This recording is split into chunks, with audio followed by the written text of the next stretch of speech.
What is up, guys? Today I'm gonna be showing you how to add a link to your TikTok bio. So what you want to do, guys, you want to open your TikTok account, of course, and don't worry, guys, if you don't have 1000 followers, because I am going to show you the best way to get 1000 followers so that you can add the link to your TikTok bio without any problem. That's exactly what I did, and all my friends did the same thing to get 1000 followers. Like, you can do this as much as you can to get even more than 1000.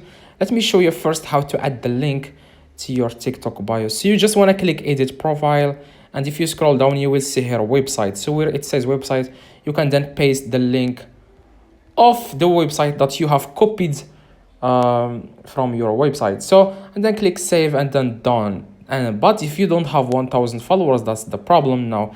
So that's why I made a video just for you guys to get 1000 followers in just like couple minutes, 2 minutes, 3 minutes, or maybe 1 minute. It depends. The video is in the screen, just click it. So before you click it, make sure to drop a like in this video and subscribe. I'm trying to build the biggest how-to channel in the world. Please, guys, support me and make sure to watch the video to get 1000 followers for free in the video.